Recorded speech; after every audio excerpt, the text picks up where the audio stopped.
Housewife Dealer 2020 adalah judul film yang sebentar lagi akan kita tonton alur ceritanya. Film yang berasal dari negeri ginseng ini dibintangi oleh Choi Seung-ha. Saya yakin bagi penggemar film semi Korea sudah tak asing lagi dengan nama gadis muda ini. Parasnya yang imut khas idol grup Korea membuat siapapun bingung kenapa gadis secantik ini bisa tersesat di industri film khusus dewasa. Film ini menceritakan tentang gadis asal negeri Cina yang menikah dengan seorang duda yang tinggal di sebuah desa di Korea Selatan. Sosok istrinya yang cantik dan nyaris sempurna memicu sifat posesif dari sang suami yang takut pasangan hidupnya itu akan direbut pria lain. Dan suatu hari ketakutannya itu menjadi kenyataan, di mana sang istri mulai bermain api dengan adiknya sendiri. Dari sinopsisnya aja udah bikin gregetan bukan? Tanpa perlu panjang lebar lagi, skuy kita larut dalam ceritanya.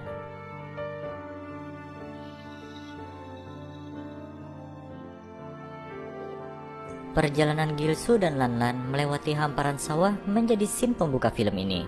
Hari itu adalah pertama kalinya bagi Lan-lan berkunjung ke kampung halaman calon suaminya Gil-soo. Lan-lan yang merupakan warga negara Cina berencana untuk menetap di sana. Entah dengan cara bagaimana, kedua insan yang berbeda budaya itu bisa saling kenal dan berencana untuk menikah dalam waktu dekat. Pemandangan desa yang asri nampak membuat Lan-lan senang berada di sana. Namun pasangan itu ternyata masih mengalami kendala dalam berkomunikasi. Belum fasihnya Lan-lan berbahasa Korea menjadi PR tersendiri bagi Gil-soo untuk membantu calon istrinya itu. Sembari mengajari Lan-lan, Gil-soo pun tak menyia-nyiakan kesempatan untuk menjamah kulit mulus gadis cantik itu. Dan dengan bujuk rayunya, Gil-soo berhasil mendapatkan jatah mantap-mantap sebelum resmi menikah. Wajah Gil-soo nampak heran saat melihat tato di bahu Lan-lan. Dia tak mengira calon istrinya yang terlihat lugu berani menorehkan tato di badan. Beberapa bulan setelah pernikahannya, suatu malam Gil-soo lagi bersantai dengan Yong-tae adiknya. Tanpa basa-basi, sang adik bertanya pada Gil-soo bagaimana bisa mendapatkan istri secantik Lan-lan. Gil-soo pun berseloroh kalau itu semua berkat kelihayannya dalam merayu. Yong-tae pun mencibir pernyataan itu karena dia tahu betul Gil-soo gagal di pernikahan sebelumnya. Permintaan jatah mantap-mantap dari Gil-soo malam itu dengan lugas ditolak oleh Lan-lan yang nampak sibuk membolak-balik kamus Cina-Korea. Sebelum suaminya berangkat kerja, Lan-lan menyiapkan sarapan bikinannya sendiri. Gil-soo pun tak menyangka kalau Lan-lan bisa memasak makanan seenak itu. Gil-soo yang bekerja sebagai sales asuransi hari itu nampak lagi apes karena warga desa di sana tak tertarik pada penawarannya. Bahkan dia sempat menguping obrolan warga yang ternyata sengaja menghindar untuk bertemu dengannya. Di tempat lain, Yong-tae yang menggantungkan hidup dengan bertani sedang memikul hasil panennya menuju rumah Gil-soo. Dia berencana membagi hasil kerjanya itu dengan sang abang. Lan-lan yang kebetulan berada di depan rumah cuma bisa pelongo-pelongo mendengarkan omongan dari Yong-tae. Dengan bahasa isyarat, pria itu memberitahu kalau dia tinggal tak jauh dari rumah Gil-soo. Entah karena jahil atau memang kebiasaan, Seulgi yang melihat Yong-tae pacarnya sedang beristirahat di kebun langsung mengangkat roknya lalu kencing tak jauh dari tempat pria itu berada. Sontak saja Yong-tae yang baru sadar akan kelakuan minus pacarnya itu marah-marah, dikarenakan sudah kesekian kalinya Seulgi kencing di sembarang tempat. Bukannya menyesal, Seulgi malah menyuruh Yong-tae untuk membersihkan gua miliknya memakai lidah. Tentu saja permintaan nyeleneh itu langsung ditolak oleh Yong-tae. Tak mau menyerah, Seulgi memaksa pacarnya itu untuk melakukan ritual nikmat sekarang juga. Dan apabila ditolak, dia akan berteriak kalau Yong-tae telah melecehkannya. Dengan ancaman itu, Yong-tae akhirnya mau tak mau melayani hasrat Seulgi yang nampak sudah diubun-ubun. Selesai mantap-mantap, Seulgi meminta Yong-tae untuk segera menikahinya. Tamu bulanan yang tak kunjung datang membuatnya cemas kalau sedang berbadan dua, disebabkan ritual nikmat yang telah mereka lakukan sebelum hari itu. Lan-lan yang tahu suaminya kesulitan dalam mencari nasabah asuransi berinisiatif untuk membantu. Selesai memoles makeup di wajah cantiknya, Lan-lan langsung mengelunyur pergi menyebarkan brosur tanpa menghiraukan larangan Gil-soo yang takut kalau istrinya itu digoda oleh warga desa. Rasa penasaran Gil-soo yang tak terbendung pada isi koper milik Lan-lan akhirnya membuat pria itu nekat memeriksa apa saja barang yang dibawa sang istri ke rumahnya. Betapa kagetnya Gil-soo melihat wajah cantik Lan-lan terpampang di beberapa lembar brosur tempat hiburan malam yang terselip di dalam koper itu. Ternyata kencing di sembarang tempat adalah kebiasaan buruk dari Seulgi. Lan-lan yang sedang berkeliling desa menangkap basah Seulgi yang sedang jongkok di semak-semak. Lanlan yang berada di sekitaran rumah Yongtae memutuskan berkunjung ke kediaman adik iparnya itu. Melihat kakak iparnya nampak kelelahan, Yongtae berinisiatif untuk membuatkan minum, namun langsung dicegah oleh Lanlan. Wanita cantik itu hanya ingin ditemani ngobrol oleh Yongtae. Meskipun terkendala dalam komunikasi, dua orang itu sadar kalau saling tertarik satu sama lain. Lanlan pun nampak tak keberatan ketika Yongtae merebahkan dirinya ke kasur, dan kamar Yongtae akhirnya menjadi saksi bisu kegiatan pompa memompa di antara saudara ipar itu. Menenggak soju jadi pelarian Gilsu yang stres karena tahu sang istri pernah bekerja sebagai wanita penghibur. Namun fakta yang baru saja diketahuinya itu hanya dipendam dalam hati. Pada Lanlan yang terlihat kelelahan setelah berkeliling desa, Gilsu pun memberikan segelas soju. Malam itu rencananya dia akan meminta jatah mantap-mantap dari sang istri. Respon Lanlan yang dingin padanya membuat Gilsu geram dan akhirnya membuka paksa paha istrinya itu. Rasa tak enak hati pun langsung melanda Gilsu setelah mengetahui Lanlan sedang memakai pembalut di balik sidinya. Mau tak mau Gilsu harus menahan hasratnya malam itu karena kondisi sang istri yang lagi datang bulan. Gilsu yang berteduh dari derasnya hujan yang turun siang itu tanpa sengaja bertemu dengan Selgi yang lebih dahulu mengamankan diri dari kehujanan. Dari mulut wanita itu, Gilsu mengetahui kalau tempo hari Lanlan berkunjung ke rumah Yongtae tanpa sepengetahuannya. Sontak saja hal itu membuat marah Gilsu yang jelas-jelas begitu posesif pada sang istri. Tanpa mendengarkan penjelasan dari Yongtae, Gilsu langsung memberi pelajaran pada adiknya itu. Yongtae yang terkapar di tanah hanya bisa berbohong kalau tak terjadi apa-apa pada dirinya dan Lanlan tempo hari. Lanlan mau tak mau juga terkena imbas dari amukan suaminya itu. Dengan tegas, Gilsu melarang Lanlan untuk tak berhubungan lagi dengan Yongtae.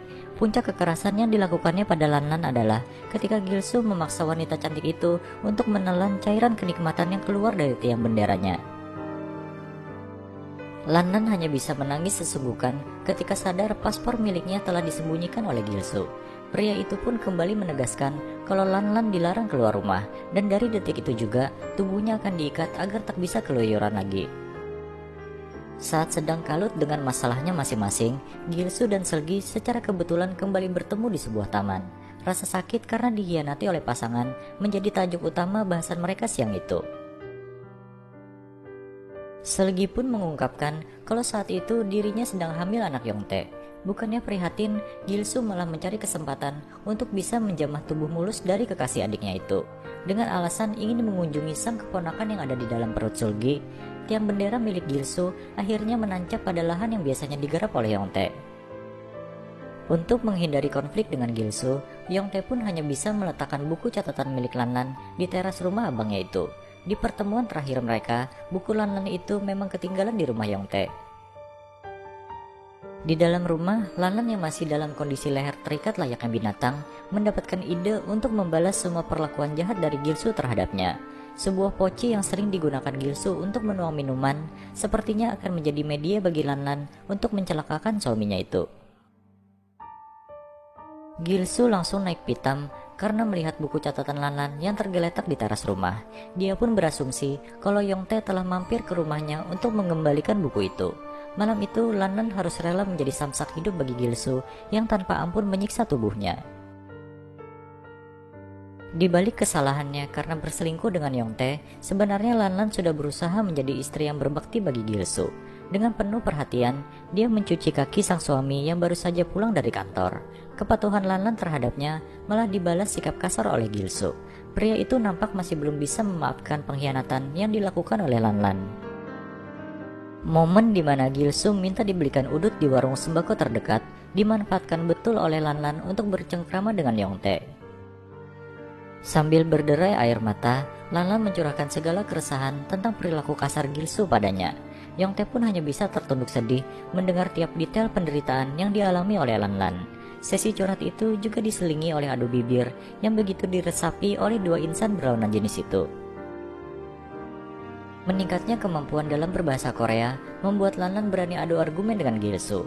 Pria itu marah besar karena Lanlan terlalu lama membelikannya udut, padahal warung sembako tak terlalu jauh dari kediaman mereka. Alhasil Yongtae yang berniat ingin mampir ke rumah itu harus mengurungkan niatnya karena mendengar erangan kesakitan dari Lanlan yang lagi dipukuli oleh Gilsu. Pada seorang calon nasabah yang terkenal kaya di desa itu, Gilsu berupaya menawarkan jasa asuransi dari kantornya. Merasa tak mendapatkan keuntungan apa-apa dari asuransi tersebut, sang calon nasabah pun menolak mentah-mentah penawaran Gilsu.